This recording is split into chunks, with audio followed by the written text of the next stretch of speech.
मोक्षदापुरी है भगवान की मथुरा नगरी, जहां के राजा महाराज उग्रसेन बड़े धर्मात्मा, साधु हृदय के, तो दुष्ट, परंतु दुर्भाग्य से बेटा हो गया दुष्टात्मा, नाम था जिसका कंस। कसी हिंसायाम धातु से कंस शब्द बनता है, मार काट में जिसको मजा आता हो उसका नाम कंस।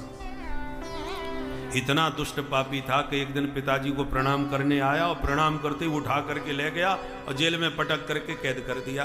बोले बुढ़े हो गए कमरा, आप हमारा पद छोड़ना नहीं चाहते, तुम्हारे मरने की कब तक प्रतीक्षा करूं। पिता को बंदी बना करके जबरदस्ती तख्ता पलट करके बैठ गया सिंहासन पर, जबरदस्ती राज्याभिषेक करवा दिया, जिसने विरोध किया उसी की गर्दन उड़वा दिया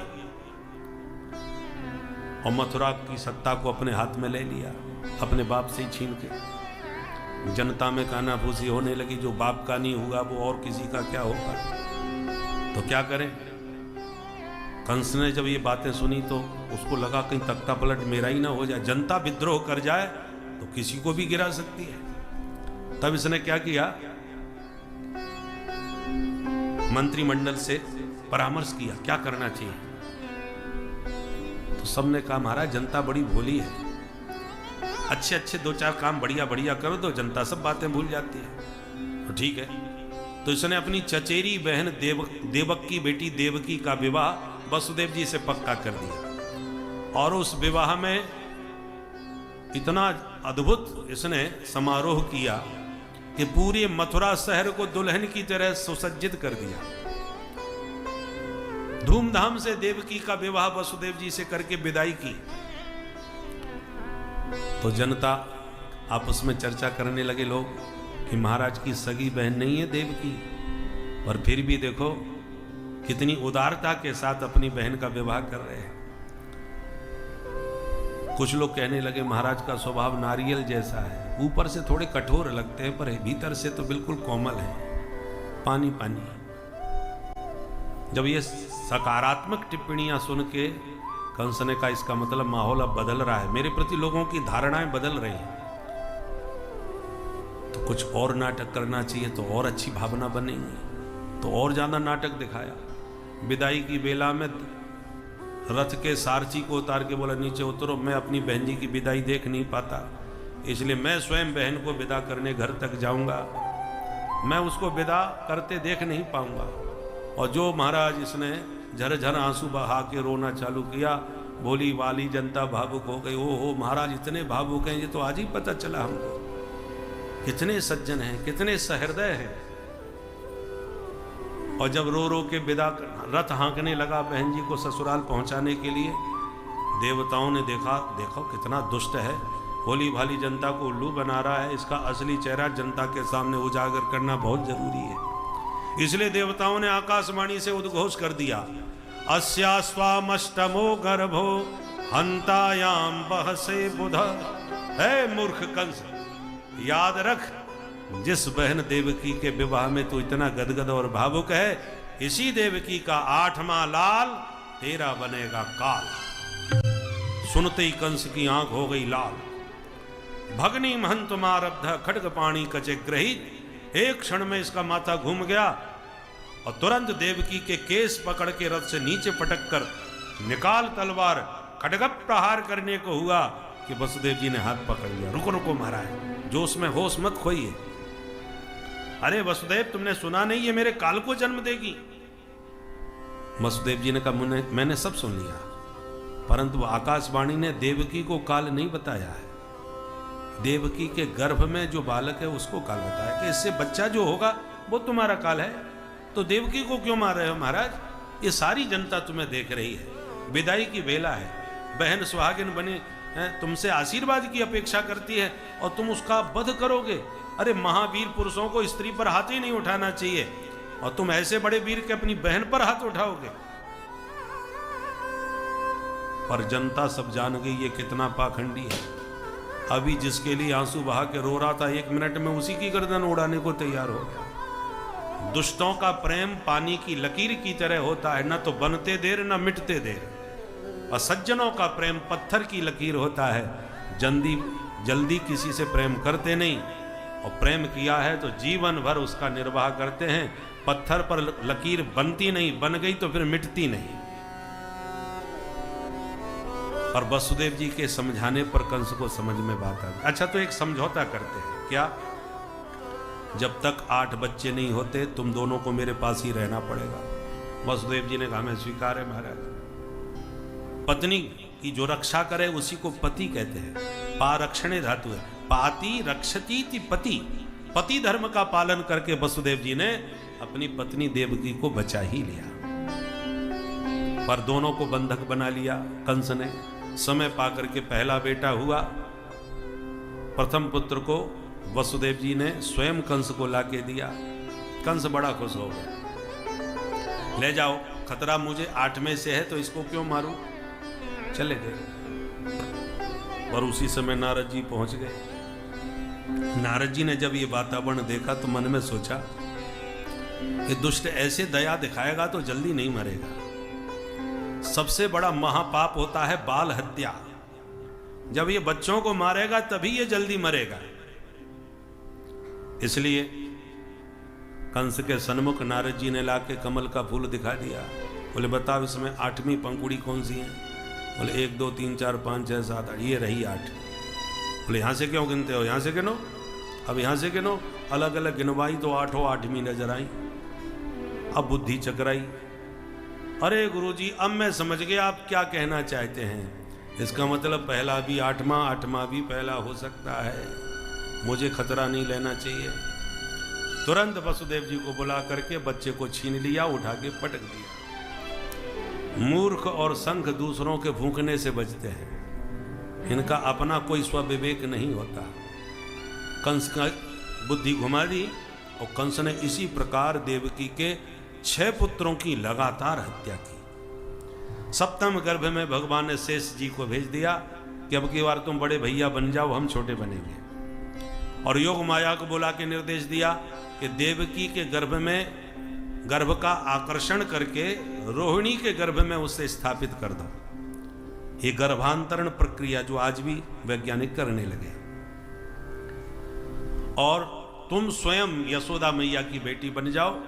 कंस तुम्हें 8वीं संतान समझ के मारने का प्रयास करेगा, तब तुम अष्टभुजी बन के प्रकट हो जाना। फिर देखो तुम्हारी कितनी पूजा होगी। दुर्गा मैया, शारदा मैया, अंबिका मैया, कात्यायनी मैया, चंडी मैया, भद्रकाली मैया, हजारों नामों से तुम्हारी ख्याति जन जन में होगी। योग माया ने वही किया जो प्रभु ने आदेश दिया, पर कंस ने ऐसा समझ लिया कि देवकी के सप्तम गर्भ का स्वतः पतन हो गया। अब अष्टम गर्भ में प्रभु पधारे तो चारों ओर देवकी माता का प्रकाश दैदीप्यमान होने लगा। देवता समझ गए कि प्रभु अवतार लेने के लिए आ गए। सारे देवता प्रकट होकर गर्भस्थ भगवान की स्तुति गाने लगे। सत्यव्रतम सत्य परम सत्यम सत्यस्य जोनि निहितम च सत्ये सत्यस्य सत्यम व्रत सत्य नेत्रम सत्यात्मकं त्वां शरणं प्रपन्ना। सत्य सत्य कह के देवताओं ने भगवान की स्तुति गाई। क्यों? क्योंकि देवताओं के मन में एक डर है। किस बात का? कि भगवान ने हमें वचन दिया था कि हम अवतार लेके आ रहे हैं और सब दुष्टों को मार देंगे, चिंता न करो। तब से निश्चिंत थे देवता। पर जब देवकी के पुत्र बन के आते दिखाई पड़े तो मन में सोचा ये जितने दुष्ट हैं सब इन्हीं के रिश्तेदार बने बैठे हैं। कोई मामा बना बैठा है, कोई बुआ का लड़का फूफा बना बैठा है। तो ऐसी स्थिति में मामा फूफा समझ करके कहीं ऐसी छोड़ के न चले जाएं वापिस। इसलिए कहते हैं सत्य व्रतम, आपने जो व्रत लिया है भूभार हरण करने का वो पूरा करके रहना, चाहे मामा हो चाहे फूफा, किसी को छोड़ना मत महाराज। पृथ्वी का पूरा तरह से भार उतारना है। इसलिए सत्य की दुहाई दे करके देवताओं ने स्तुति गाई और स्तुति वंदना करके देवता चले गए। अथ सर्वगुणोपेतः कालः परम शोभनः। अब प्रभु के प्राकट्य का शुभ समय आ गया। भादों का महीना आ गया, कृष्ण पक्ष आ गया, अष्टमी तिथि आ गई, बुधवार आ गया, रोहिणी नक्षत्र आ गया, हर्षण योग आ गया, भवकर्ण आ गया, मध्य रात्रि 12 बजे का समय हो गया। सारी प्रकृति नव वधू की भांति सुसज्जित हो गई। कालः परम शोभनः। बड़ा अधिकारी आ जाए तो कर्मचारियों की छुट्टी भी रद्द कर दी जाती है कि सब अपनी अपनी ड्यूटी पर पहुंचो। उसी प्रकार रात्रि में कमल खिलने का कोई काम नहीं है। कमल दिन में खिलते हैं, रात में नहीं।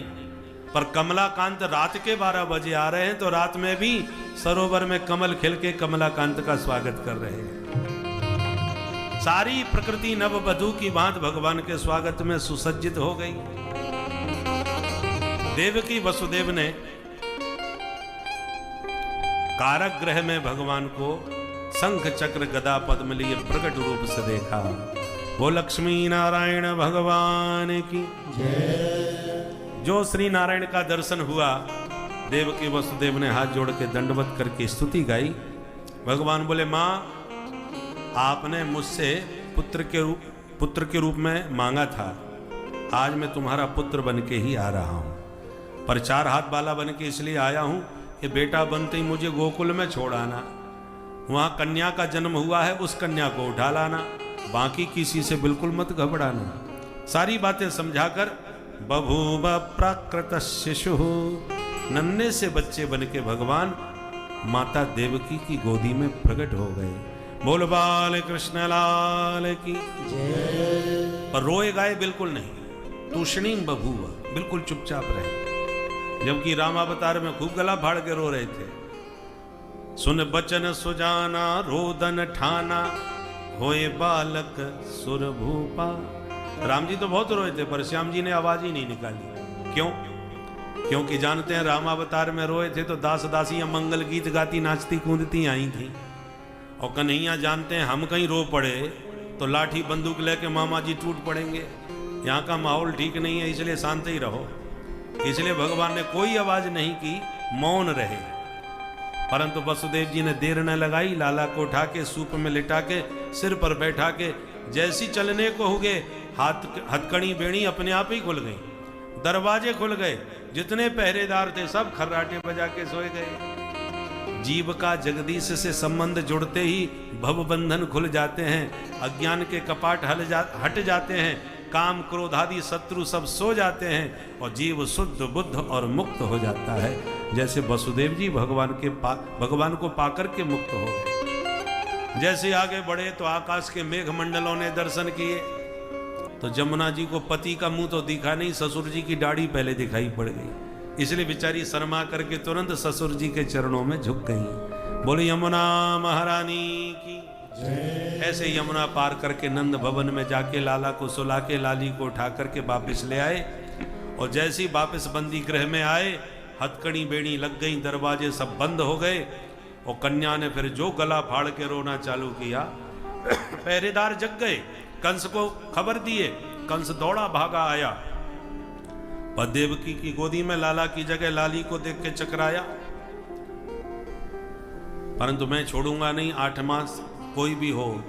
तुरंत उस कन्या को छीन करके आकाश में घुमाया कि कन्या हाथ छोड़ा के उड़ गई आकाश में। अष्टभुजी बन के प्रकट होके बोली, हे पापी, किम मया हतया मंद जातः खलु तवांत कृत। तू मुझे क्या मारेगा, तुझे मारने वाला पैदा हो गया। कंस घबरा गया, बहन जी कहां पैदा हुआ है, नाम तो बता दो। कन्या बोली, पूरी जन्मपत्री नहीं बताऊंगी। यत्र क्ववा पूर्व शत्रु, तेरा काल तेरे आसपास ही है, ज्यादा तुझसे दूर नहीं है, तू अपने आप ढूंढ। और यों कह के देवी विंध्याचल पर्वत पर जाके विराजमान हो गई, जो विंध्यवासिनी मैया के नाम से जानी गई। बोले विंध्यवासिनी मैया की जय।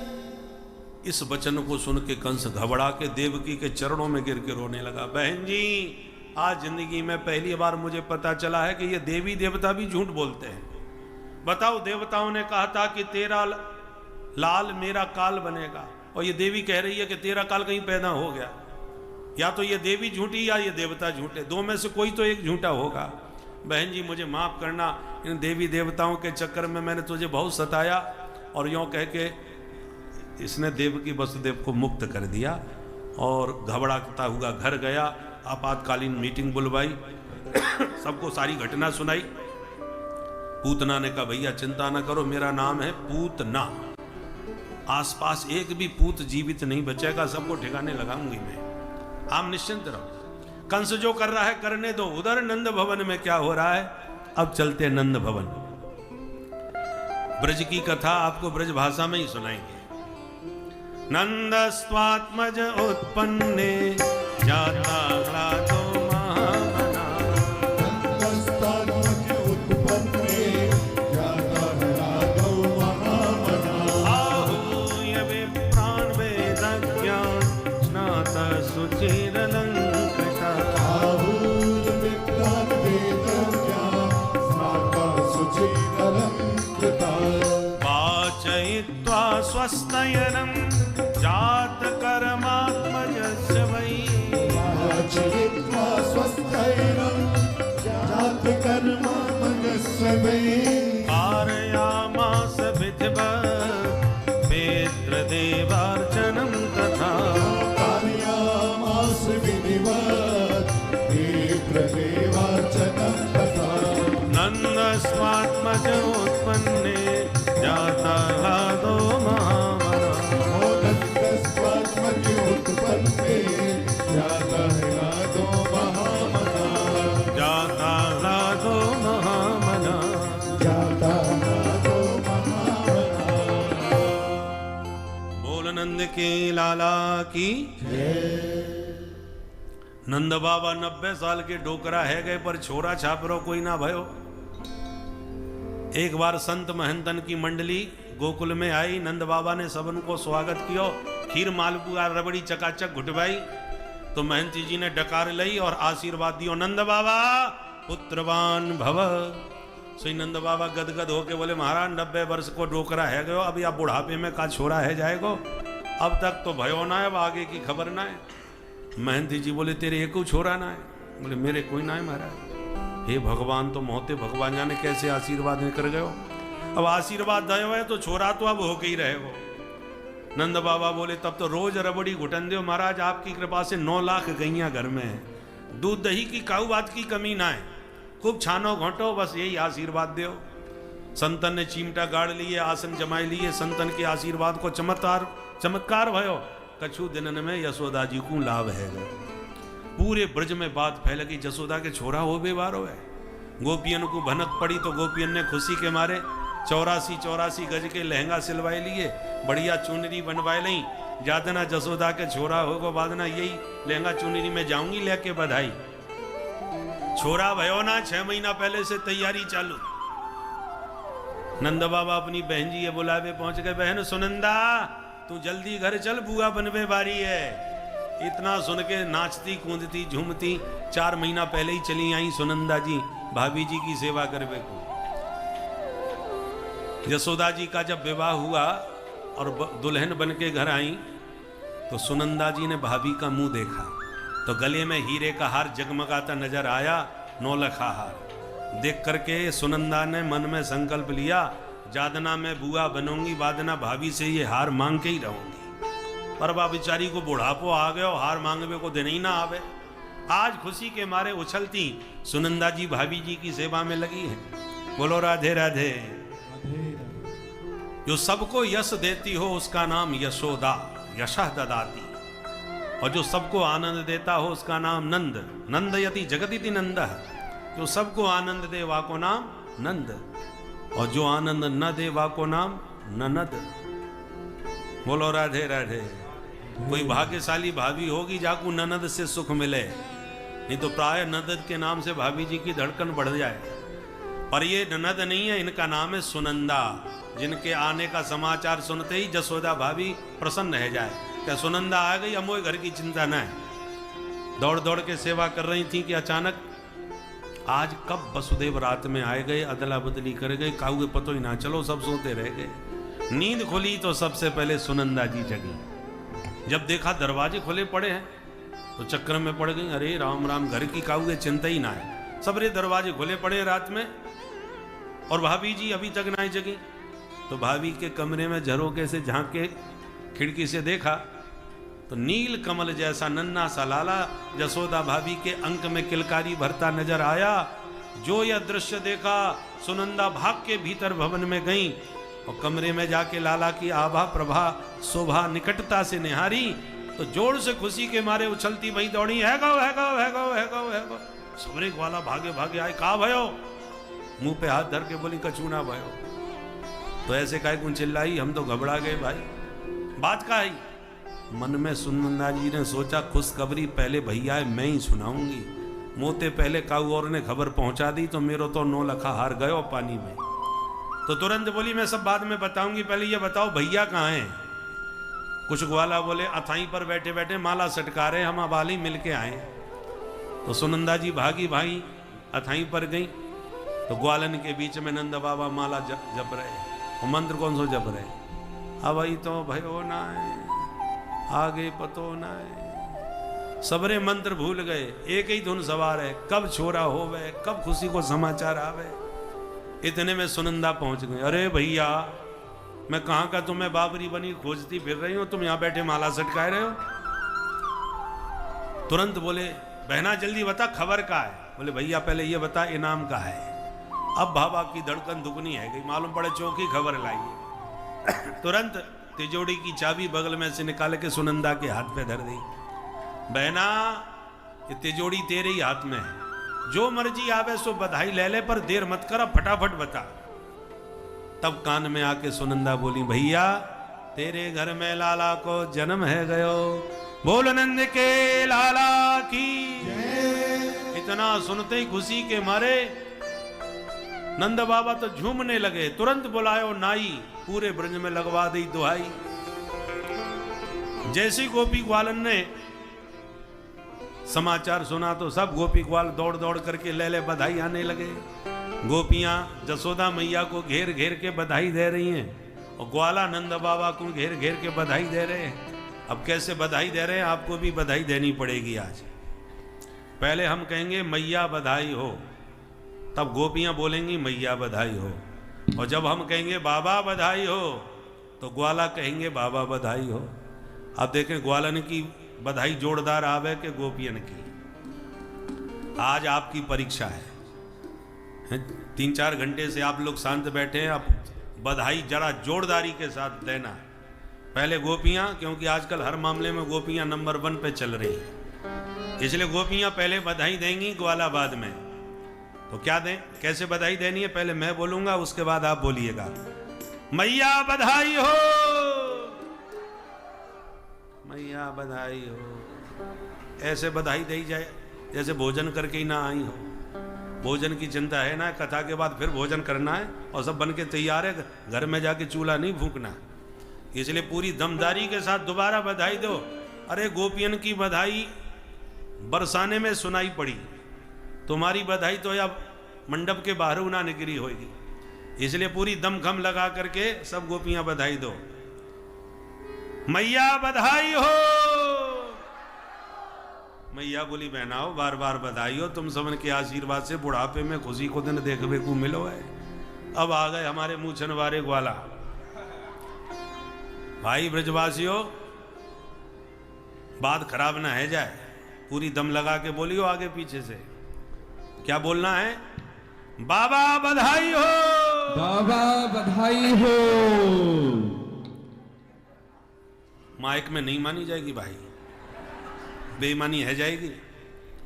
बिना माइक के ईमानदारी से बोल के बताओ तब तो चलेगा भाई। दोबारा बाबा बधाई हो,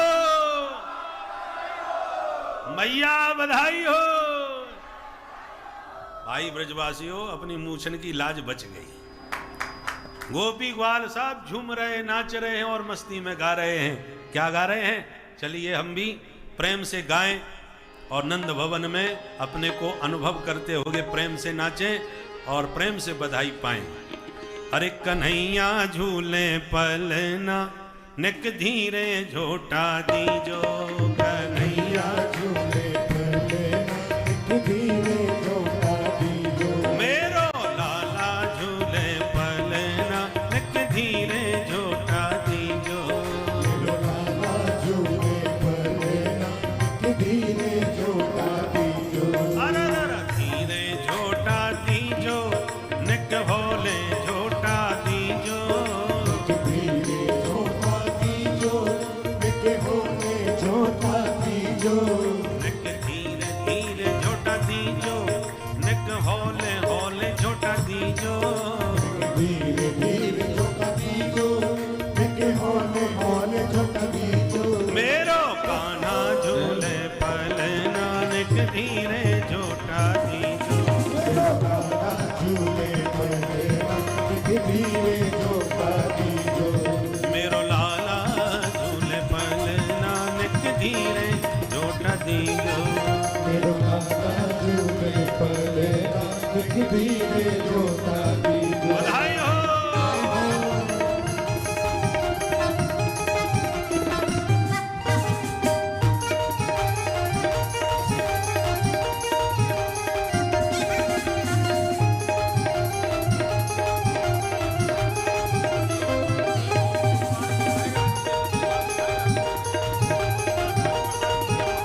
काहे को यक बनरी पालना काहे को यक बनोरे पालना काहे को यक बनरी पालना काहे को यक बनोरे पालना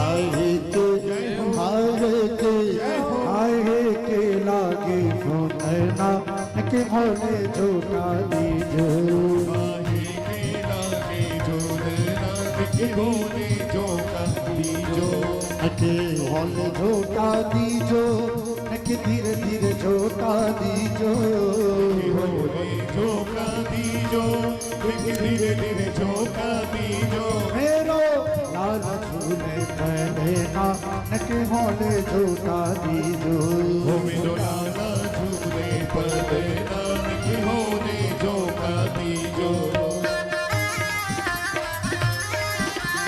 जय हो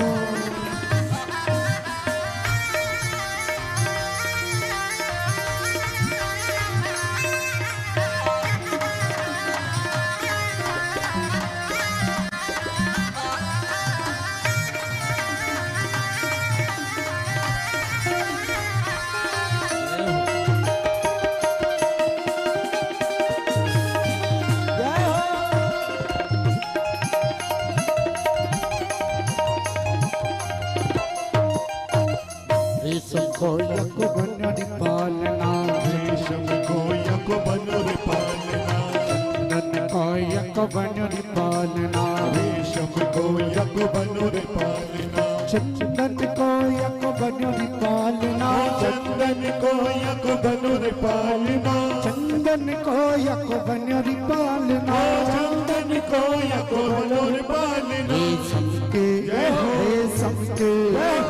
सबके लागे फोना के भोले झूठा दीजो रेशम के लागे बोले नानक होने जो का दीजो हरि मेरो लाल झूले के भोले झूठा दीजो मेरो लाला झूले पर नानक होने जो का दीजो हरि भोले झूठा दीजो के धीरे झूठा दीजो बोले जो का दीजो धीरे जो का दीजो हरि मेरो लाला झूले पहले ना के भोले झूठा दीजो मेरो लाला झूले